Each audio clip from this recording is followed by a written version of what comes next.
Okay, welcome everybody to episode 40 of the Navigating Now virtual roundtable series. I am Anthony Ewing from Thoughtium. We broadcast live each week to YouTube and LinkedIn. We have been focusing this series, Navigating Now, on bringing the forefront of leadership through the voices of some of the most incredible leaders. And over the course of the last few months, we've really been focusing on shining a light on some of the great local leadership that we are finding in our community here in Chicago. And today we just have not only a leader, but a real organizer of people and community.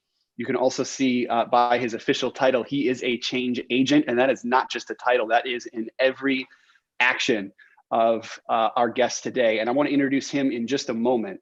Really excited to dive into the discussion today. We want to welcome everybody who's joining across multiple channels. Those folks who have joined us live via Zoom, welcome. Feel free to say hello or ask any questions in chat. We'll keep an eye on that. Most folks who join us are stopping by on LinkedIn. So if you see us in the LinkedIn feed, welcome. And thank you for stopping by and listening in.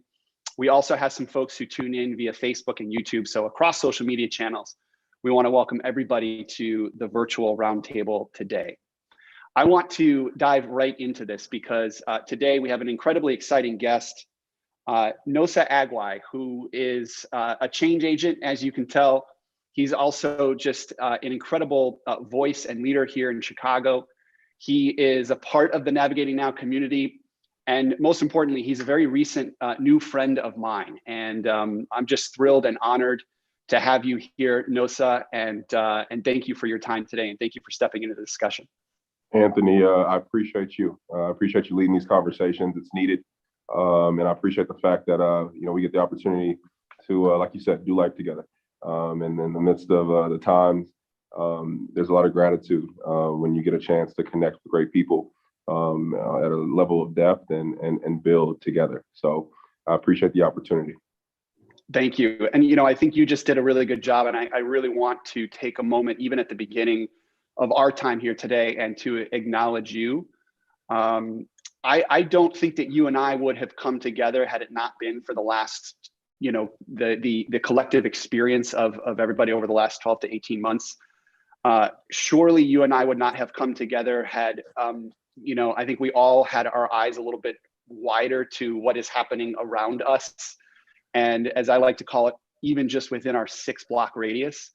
And somehow, some way, you and a few others within my 6-block radius have popped into my life and then ultimately into the lives of our team here at Thoughtium. And in your case, just in the last few months have made such a profound impact on me personally and professionally and my team collectively. And I want to just right up front, I want to thank you for that. I appreciate that. Thank you. Wonderful. Okay, let's dive in. So the title of today's episode is Servant Leadership. But I was introduced to you, Nosa, through this concept that you brought to a lot of folks in your most recent TEDx talk, and that is the disease of low expectations. And I want to start there. What is the disease of low expectations? I think the best way to start it is to first of all say it's something that I struggled with. And put that out there. And it is I think it's an understanding that, unfortunately, what you have aspired to achieve is not necessarily high enough. And coming to that really awareness and realization that you are capable for more, that the ceiling that you have decided to put before you is quite frankly too small, and that at the end of the day, nothing can stop you or me from accomplishing anything that we put our heart, soul, and mind into. So that is really my purpose, specifically focused on athletes and young people. But it showed up so big for me in my life during my transition from sport that I do think that it is, unfortunately, an epidemic for people, not just, of course, within the focus areas of what my work is centered around, but I think for people all across the world. Unfortunately, we like to prescribe to things that we shouldn't prescribe to. And we base our expectations on our circumstance, and not necessarily on what I believe is the endless capacity that this beautiful world and this beautiful life offers us. Mm-hmm. Yeah, I mean, there's so much there, but I want to almost focus in on as a self-driven, lifelong achiever myself. I want to focus in on some of the real friction that exists in your definition of low expectations, the disease of low expectations. And that is all of us, regardless of where we came from or where we've come from, maybe have these moments where we realize that, and I'm going to use your quote in the TED Talk, which I think is so powerful, the reality of who I think I am is in question. Yeah. And I want you to tell me a little bit about that. And you can use your personal story or even just speak to it in general. But I think it's so relevant today because I think we are all taking a step back and questioning, who am I? How do I exist within my local and broader community? And what impact do I want to make on the world?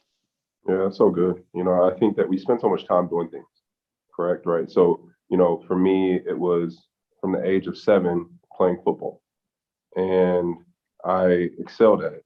And when you play football in Texas, it really becomes a way of life really quickly. And when you finish playing, high school football in Texas, I like to call it, 1AA ball and kind of compare it to minor league baseball.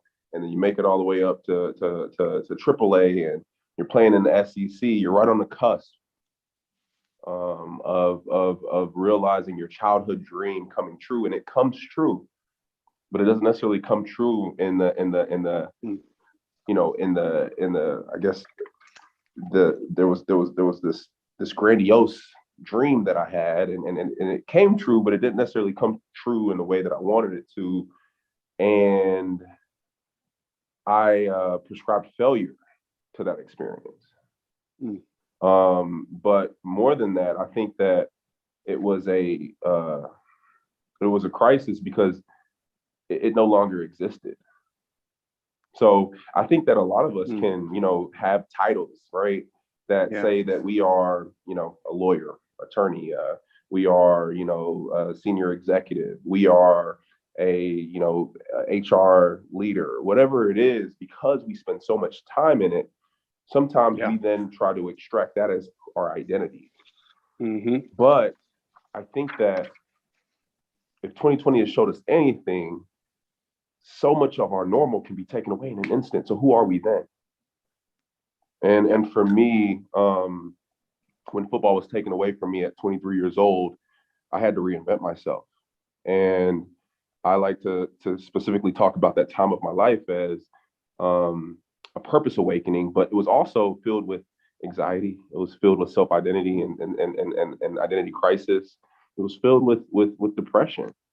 But overcoming that, it was filled with so much purpose. And I think on the other side of it, what really came out for me specifically was, the opportunity to understand that some of the some of the things that I was prescribing myself as, right? I think that, football was something that I did, but I think it became really who I was. And when it was taken away from me, the beauty of it, I think, was that it gave me the opportunity to realize that, I am more than just an athlete, and that I have an incredible skill set, not only to make an impact in the corporate realm, in the boardroom, but also have an incredible impact and story to tell, and a fervent approach to making my community better, making my sphere of influence better. And I think that when we start to separate from the titles that I think our day-to-day puts on us, we can start to realize that we are really capable of accomplishing incredible feats to help other people. Yeah, what I like about your message, and I think this is, for me as a leader of people, it's really important to kind of see this through the lens of your own reality. And what I see is there's almost two sides of this. There are titles that we put on ourselves that are titles that maybe we rest in. Those are professional titles or accomplishments, or in your case and in mine as well too. My identity as an athlete, as a father, as a student. And then there are also titles that we put on ourselves that are self-deprecating, that I am a failure, that I don't matter, that I can't achieve. So there's these kind of two extreme opposites. And what you're challenging people to do is to break through all of those, right? Whether they're comfortable, self promoting titles, if you will, or they're uncomfortable, painful, or possibly depressive, self-deprecating titles, right? Yeah. And I think the big thing for me and what I realized was that, spending time on the south and west sides of Chicago, getting the opportunity to interact with amazing, brilliant kids that, made it through situations that, quite frankly, I could never imagine myself going through. Seeing death at the age that they saw death at, overcoming that, and making it to a high school that, yes, is underfunded, is under-resourced. But when I talk to my 16 and 17-year-old kids, and then I go back and I have conversations with my 11-year-old kids, what I realized is when I asked them the same questions around what do they want to be when they grow up, the 11-year-olds told me with a shout what they wanted to be. And the 16 and 17-year-olds whispered it. Who took your shout? Yeah. Don't let anyone ever take your shout. And I think the same could be said when we have individuals on Wall Street that have incredible resource, have incredible means, but yet say, hey, I want to do what I want to do with with these dollars for my family, for the people close to me, and blinders up for everybody else. Low expectation. There's really no difference in it. And I think to your point, yes, like I think that some of it can come from a self-promoting or really a comfort of where we're at. And yes, we've accomplished a feat and this is who we are. And really I can, I don't want to do, there's nothing really else for me to do, or it can be limiting. Right. And I think that, I try to be transparent and vulnerable within my story. And, I accomplished incredible feats within sport. And I started my TED Talk with that. I started for 4 years at Auburn. I'm the only person in Auburn football history to ever start in 2 national championship games. I, made it to the NFL. And I also thought that the only thing I could do was play football, which is just not true. So I think that it is the opportunity for us to be able to have that level of self-awareness that leads to self-correctiveness that is showered with grace. That is incredibly important.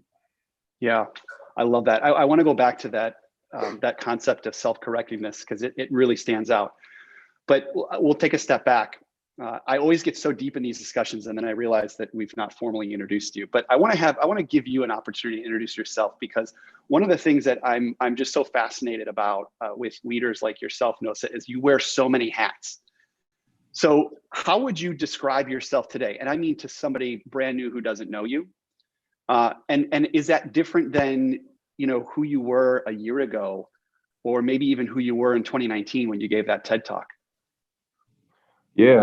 I think I'm always evolving. I think that, in the midst of the times, growth is paramount. And, at 29 years old, I definitely am different than what I was at 27. But I think that the purpose is still the same. My work is centered around eradicating the disease of low expectation in athletes and young people. I was able to be a part of a incredible cohort called the Emerging Leaders Initiative. And it is a 24-week mentee mentor leadership development experience that's centered around servant leadership. And the 24 weeks was really centered around finding your purpose and your purpose statement. And it was at that point when I realized that, hey, that was kind of what my work was about. And I think that for me, I guess to start off my story, I'm a first generation Nigerian American kid from Texas. My parents came here in the late 70s, and my dad came to this country with $163 to his name. And the grit, purpose, resilience, it was put into me at a very young age. Resourcefulness. My parents were, of course, people of color in this country, but they were also immigrants with a very thick accent. So navigating the corporate realm really wasn't an opportunity for them. So that's one thing for me, which every morning's a gratitude. Like, man, I'm doing something my parents couldn't even do. In that same light, I fell in love with the game of football. My brothers played. From the age of 7, like I said, I had the opportunity to play. But I remember when I was 6, I tried to play flag football, and my dad wouldn't sign me up. I cried like a baby, and he wouldn't sign me up because he wanted to make sure that that I was gonna know what was more important. And I remember him telling me, "You're not playing football. You need to focus on your school." And all my friends were playing, but I had to focus on my school. And he let me play the next year, but I think really what he was doing was highlighting to me what was the most important. And as football, because it was something I did well, became so important to me, I always remembered age 6 and age 7. As I continue to progress, I go to a big school in Texas that churned Division I athletes out, and went to Auburn University in the SEC, played for 4 years, had an incredible career. And I think my story really starts beautiful times back then. And I'm sure there's another podcast that we can discuss Right. that. But I think my story, the beauty of my story really starts, in 2014 when I was cut by the Falcons on the hit TV show Hard Knocks. And to get, to have your dream cut on national TV with the world watching isn't easy, but it was worth it. It's built in me the grit and the tenacity that I have for all the work that I do. But my career started with Baxter Healthcare, a company that's based in Deerfield, Illinois. Got an opportunity, really, through just incredible and fortunate experience, a blessing, really. I was at a football game at Auburn. I was at that point in month 5 where, the calls weren't coming, and the calls that did come weren't calls that I was interested in. I guess, when a Arena League football team calls you to play football for $18,000 a year on concrete, it wasn't for me. And then quite frankly, I personally don't think it should be it for anybody to play that game. Yeah. But unfortunately, because sport is what it is, and there's a lack of resources and support for athletes, they hold on probably for a little bit too long. So I made the transition. I had a short stint acting, probably another podcast to get into that as well, with a few lives. And then I got the opportunity with Baxter. In that instance, when I met my mentor, his name is Richard Ward. He's an incredible leader at Baxter. And we met at a tailgate at Auburn. They have these white tents, and they're like little mini living rooms. This is how serious they take football. They got this company sets up these tents. They put TVs everywhere. They cater the food. They put up chairs, and literally you're walking into these living room type experiences. And my mentor had one, and I remember I was watching the TV, watching a game that was on, and I was in passing. I was walking to the stadium, and his wife comes up to me and starts to talk to me. Then he comes up and we get a chance to talk. What am I doing now? In the transition, but I'm still training, trying to wait for an opportunity. And the next week we had the chance to meet in Auburn again. And he told me about Baxter. He told me about the mission of Baxter. He told me about the work that they do, saving and sustaining lives every single day. And I was excited because, my whole entire family is in medicine. But at the same time, I didn't know really what it entailed, other than the fact that, I was excited for the opportunity. So I began to really, just on my own, really gather up data and, what does it mean to be a sales professional? What does it mean to, I looked up everything about the company. When was it founded? The mission statement, things that I didn't even really understand at that time. Who's the CEO, and just really just delved into the process of understanding this company. And 2.5 months go by and they finally give me a call. And it was an opportunity to move to Chicago. They were looking for individuals with 3 years of experience in this sales program. I had an internship and a story. But I think it was at that point when I realized the power of story. And I was able to share my story in an effective way, where the hiring manager and the national accountant, the national director of the inside sales program that I was applying for, saw the hunger in me and gave me an opportunity. Susan Cook, one of the best leaders that I've ever had the opportunity to work with, helped shape and develop me. She believed in me. And I moved to Chicago. And 2 weeks after me moving to Chicago, I got a call from the Oakland Raiders, actually from my agent from the Oakland Raiders. And my agent was like, Nosa, pack your bags, we're going to Oakland. And it was crazy. I was in the parking lot of Baxter. I was in Round Lake, Illinois, 15 minutes away from the Wisconsin border. Oh my gosh. And I had a little bit of quiet time. I said a prayer, and I remember clearly it was a peace that came with the understanding. At 23 years old, I remember calling my agent and saying, I'm done. The thing about the NFL is when you say you're done, you're done. Like, they're not calling you again. Like, right. Okay. So he was like, are you serious? And I was like, yeah, like, I'm done. And this is why. And I remember kind of having that line in the sand moment. And I said, yeah, I'm done. For the rest of my life, I'm going to have success in the corporate realm, and I'm going to help other athletes transition more seamless than I did. And that really kind of began my work with helping athletes transition from sport. It is a space that, quite frankly, is under-resourced. And, it's unfortunate, the stories that exist within the athlete transition. They shouldn't exist, but they do. So I guess that's me in a nutshell. And I'm sorry I'm so long-winded. No, I love that. 'Cause there's power in story, right? So no doubt. That really helps us understand, the journey that you've led to be here today. I want to go back to like the moment that you drew that line in the sand. And I want to pull in something that really stuck out from your message that you delivered on the TEDx stage.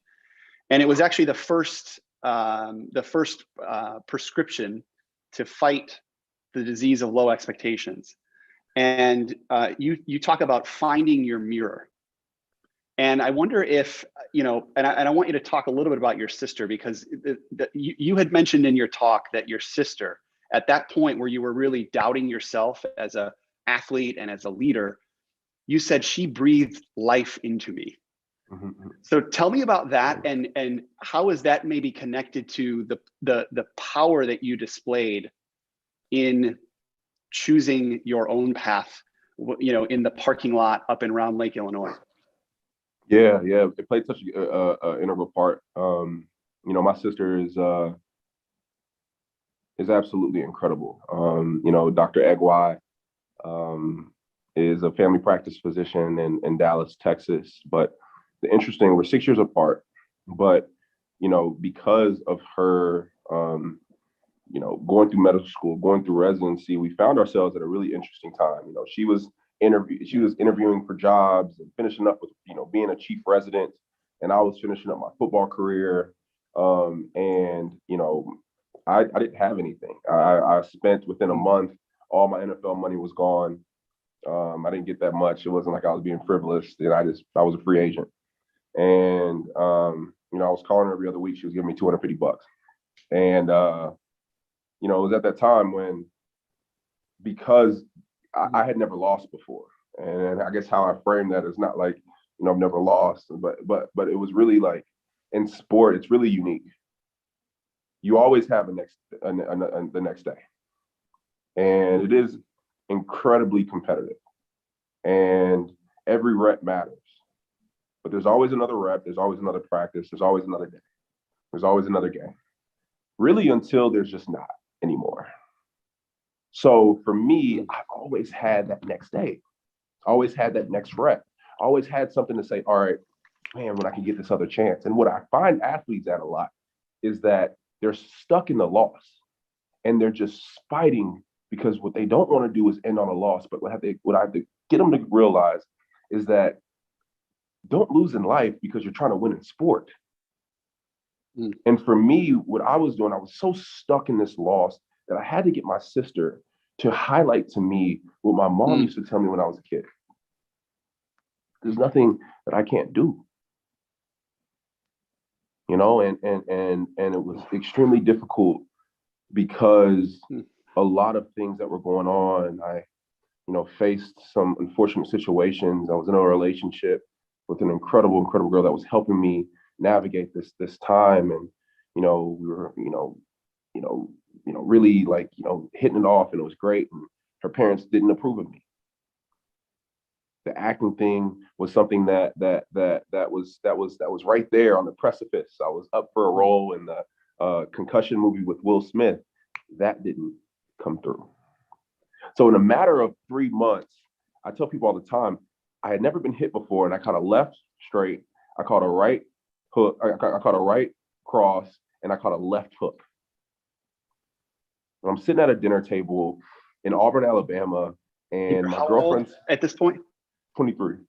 23. Yeah. And my girlfriend at the time, her stepfather's looking at me, and essentially he says, "You're not worthy enough to date my daughter because of the color of your skin." And all encompassing, it rocked me. And to have people in your world, I think that's why I'm so focused on athletes and young people, because I see the synergies between the two. For athletes, for example, right? There's a conflict of interest, quite frankly. Every coach, every support staff, every administrator is there to ensure, from a collegiate perspective, that these athletes can perform at their best. The second that they don't have eligibility no more, quite frankly, they're rendered useless. Nobody will ever say that, but it's the facts. You have these kids on the south and west sides of Chicago.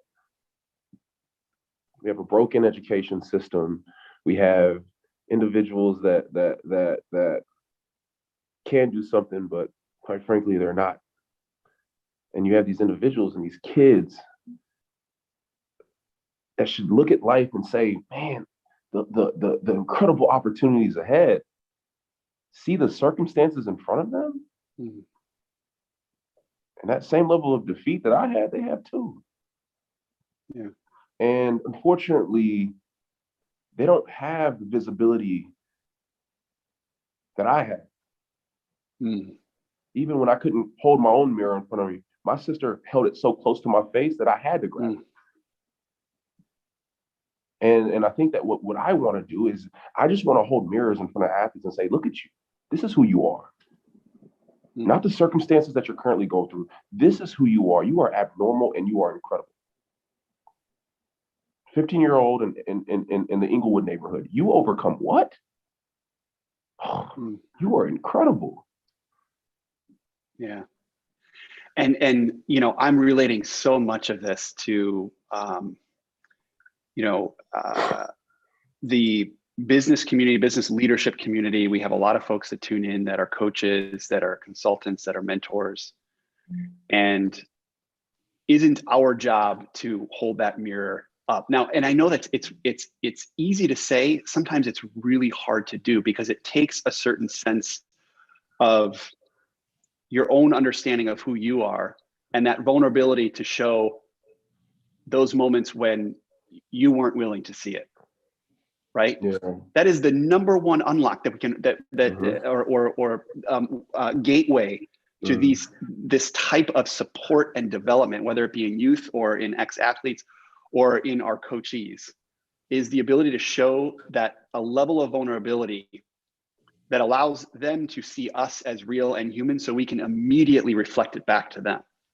Yeah. I think what I love about this community, and that's on the call, right? They are the mirror holders, right? But who's holding your mirror, right? I think that's what I want to know. Who's holding your mirror? Yeah. Because as much as we need to show up for others, if we don't show up for ourselves, we'll never be able to do it at the level and the grasp and the grandioseness that we should be able to do it in. Yeah. So I challenge everybody that's watching, that's listening, and what I had to learn, and what I've learned as of late is, if I'm not whole, I can't, like, I think the work is going to be, my work is going to be impactful when my cup is overflowing. If my cup isn't overflowing, I'm going to bless people out of my overflow. I'm going to be of service out of my overflow. I'm not going to be 50% saying, hey, let me give you 10. We're rationing at that point. We don't need a ration. We have incredible individuals on this call. How can we get to our overflow so we can then operate out of that? Mm-hmm. And I think that wholeness will attract wholeness. I think that it will give you the opportunity to hold the mirrors, the millions of mirrors that you have to hold, when you have people that are there that are empowering you and that are loving on you. And so I challenge people from that perspective, that they find those incredible individuals that are also there for them in their time and their need. Yeah. I think you just touched on the first two of the three key prescriptions for this disease of low expectations that you've introduced. And the first one is to find your mirror, find that person or those people that can breathe life into you. I just love that term. And I relate so deeply to it because in many regards, that is my sister for me as well too. Okay. And I love how we can find such strength in the people that know us most and the people that have walked that path with us. And as you get older, you're willing to go to them more vulnerably and more openly and say, I need this. I need you to reflect this back to me. And that's just an incredible reminder. The second ingredient that you talked about is, finding the other side of but. And I think you did a really good job of expressing that through your own story, acknowledging those moments where there is more than just what is holding you back. There is a but ... And our lives are about finding the other side of that but. And I think as coaches, our responsibility and our opportunity is to show that there is another side to these setbacks. I want to quote another great Navigating Now guest, Tim Jones, who says that setbacks are slingshots. Wow, that's good. And it's just one of my favorite sayings, because that's the other side of but. I want to touch on this third one. The third kind of focus area in this, eradicating the disease of low expectations, is to find the work that is bigger than you. And you've touched on a couple of the roles that you've played over the course of your career. And Nosa, I can't believe you're 29. I mean, the life that you've lived and the self-actualization and the self-correctedness that you have displayed, I mean, it's just incredible. And I want to talk a little bit about, so you've got the Baxter piece, and you're also supporting the athlete community. What are some of the other things that you're into? And while you're talking, I'm gonna show a picture here of something that I just think is out of this world interesting about you. And it's almost this kind of, oh, and by the way, I'm also doing this, this, and this. So tell us a little bit about some of the other focuses of yours today. And I'm just so curious, as somebody who is such a young talent and at the same time has so much going on, how are you balancing it all? Yeah, those are great questions. I think even to the point too, right? Finding the other side of but.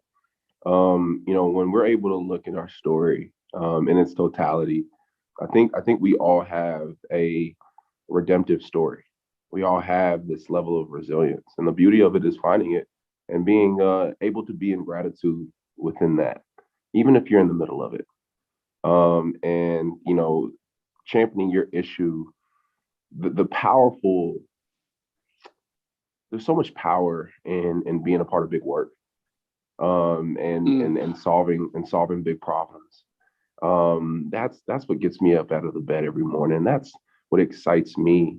And I think that it is quite a bit of work, and there's a lot of things and there's a lot of facets within the work that I do. But I think outside of the work that we're doing with athletes, which is extremely important. We're talking about what I like to frame it is everybody knows and everybody's pretty aware of NFL and NBA and Major League baseball players that play in the NFL and the MLB and the NBA and go broke. But not a lot of people know about these stories. The story of a teammate that I had that left a uncomfortable situation in an urban community in the Southeast and went to Auburn thinking that he would never have to go back to that unfortunate situation again, only to end up right back there 4 or 5 years later. Those are the stories that we're trying to bring to an end. And so I want to interject because what you're about to get into is, and I just love this. You said there is power in big work. I want to talk about this work of yours, right? Yeah. So you can see this picture here. How, Nosa, is your smile on the front of 3 different flavors of Lay's potato chips? Yeah. So back pre-COVID, back in January, a friend of mine in Dallas, Texas, signed me up for the Lay's Smile campaign. And Operation Smile is an incredible organization that partners with organizations all across the world to help bring an end to cleft palate, a condition that affects children globally. And they do incredible work in third world countries all throughout the world. And Lay's has a partnership with them. And a few years ago, they came up with an incredible campaign where they decided to put smiles on chips. And my friend that put me up for it, I get an email from Lay's, and they said that I was a finalist and that they would want to interview me. And after the interview pre-COVID, I got chosen for this opportunity. And the week of March 16th, I was supposed to fly to Dallas last year. And we were supposed to do this photo shoot and take these pictures. And it was going to go on a ton of smiles all throughout the country. And it got canceled. And they quickly pivoted, sent us an iPhone in the mail in July. And we shot these pictures in our home, and we shot these videos in our home. And in the midst of COVID, when you would go to the grocery store and not see a single smile to the mask, our smiles were in the chip aisle, going to an incredible cause, providing millions of dollars to kids in need. And it was an incredible, opportunity to be a part of it. I got, just so many individuals from across the country, friends of mine that I hadn't seen since childhood. I left Dallas when I was 17, seeing friends from high school, with their kids, on the chip aisle, taking a picture. It was really an awesome experience. But the work that the other finalists were a part of was just fascinating and incredible. There was one gentleman, he goes around and, he's a veteran, and he helps provide suits for veterans as they go in for their interviews, transitioning out of the armed forces. And just incredible stories of individuals. And for me to be a part of that select group with the work that we're leading in the city of Chicago, on the south and west sides of this city, and the work we're leading with athletes, it was a really cool experience. Yeah, and I go back to, the way that you kind of teed all this up and you said there's power in big work. One of the things that I see as you tell this story, and I want to acknowledge, and correct me if I'm wrong, but first of all, there's not many things that are bigger than your smile on, the front of potato chips bags across the country. At the same time, the way that you got there was not there was nothing to train for. There wasn't 2 to 3 years of outreach. It was that you attracted an opportunity like this because you were putting yourself at the center of big work and big issues and big opportunities to give back, right? You didn't audition for this. This wasn't something that, 5 years ago you said, you know what, at some point I'm going to be on the front of a potato chip bag, right? This was something that came into your life because you stood at the center of big work. And I just think that's phenomenal. And for a lot of us young leaders, I think there is no better time for us to be involved in multiple things, which is why I get so excited talking to you, Nosa, because you don't carry a singular identity whatsoever, but yet you relate to so many different aspects of who we are as business professionals, as athletes, as brothers and sisters, and most importantly, as humans. And to me, that's the biggest work you could possibly undertake. And I want to thank you for that. Yeah, I appreciate it. That's so awesome. Yeah. And it's centered around love. I just I love people. I love being a part of, expressing love and everything that I do. And my day job gives me the opportunity to do that. My interest outside of work gives me the opportunity to do that. And it's awesome. It's incredible. It's incredible that you work for an organization, and I know a handful of folks at Baxter. I'm such a big fan of the organization, of your culture, and the way that you all support each other both in and outside of work. And it's great that you work for an organization that sees how lit up you are outside of work and how that essentially allows you to support the organization in different ways. I want to maybe close with something because, as I am so fortunate to be able to share your story to those who are listening, and hopefully for years to come, this is a piece of video content that people can refer back to, and maybe even you, Nosa. I go back to the way that you and I are connected. And it's not from we didn't spend 3 years together working for a big corporation. We sure as heck didn't play football together. I don't have a football bone in my body. And I would love to say that, I was behind some massive, campaign to have you on the front of the Lay's potato chips bag. But we came together through a spin up of a very small but very meaningful group of young professionals here in Chicago, young entrepreneurs here in Chicago, and young men in Chicago, that not by design, by any means, or requirement or application, somehow came together over the course of the last 6 months, if you will. And we've had some of the most meaningful discussions, organic discussions, every other Wednesday meeting for lunch. I go back to this, there's power in big work. And to me, the biggest work that I've been able to do over the last 6 months is to believe and to pour into this community. And that includes, navigating now and what we're doing here, but more acutely, the incredible community that we've built, even in this small group of 4 or 5 men that meet every other week. Tell me a little bit about community. What does it mean to you today? And is it different than it was, 12 or 18 months ago?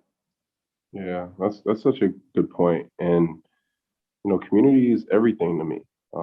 It is, on my list of the top 5 things that mean the most to me.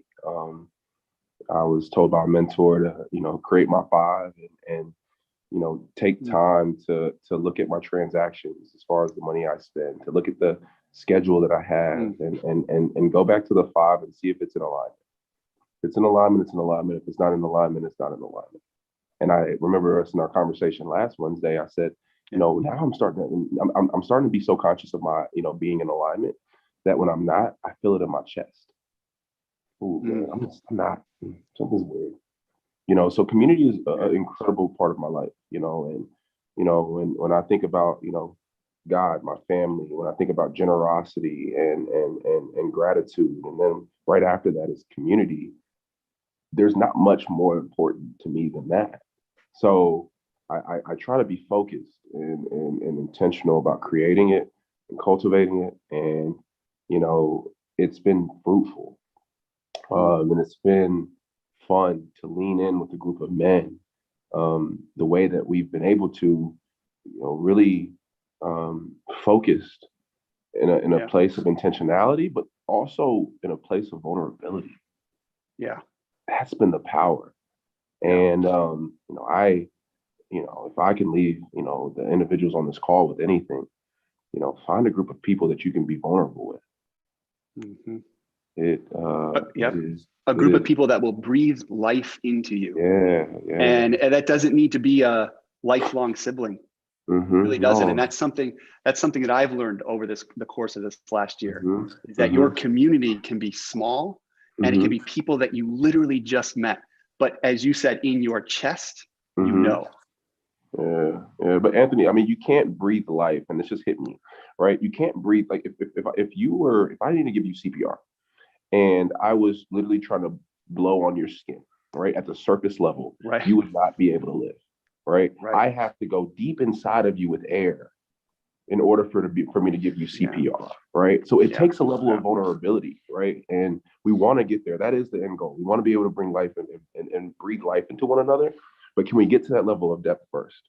And the only way to get there is through vulnerability. Yeah. And that ultimately, it's funny, we haven't even really said this word throughout the last 45 minutes, but that is ultimately servant leadership, right? It's the ability to show up, it's ability to demonstrate that vulnerability.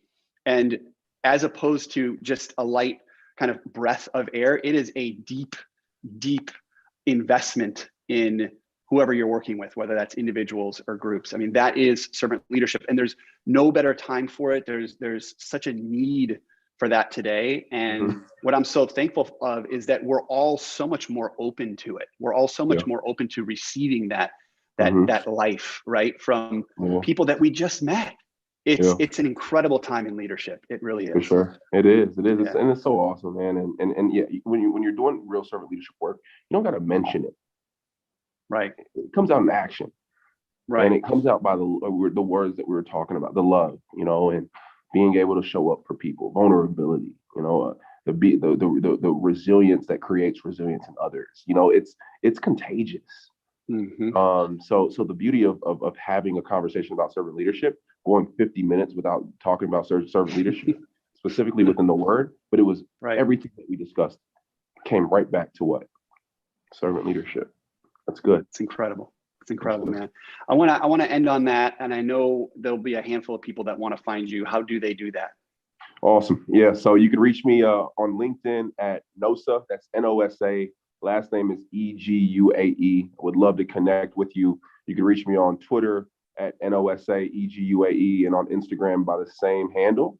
And then please follow us in our work. So, the opportunity to help athletes transition from sport is a global issue and a global problem. And the way that we've decided to solve it is by creating a social impact recruiting firm that develops athletes both through emotional and professional development, helps them transition and find opportunities, and partners with organizations from a diversity talent acquisition perspective to help them find diverse, high-performing talent.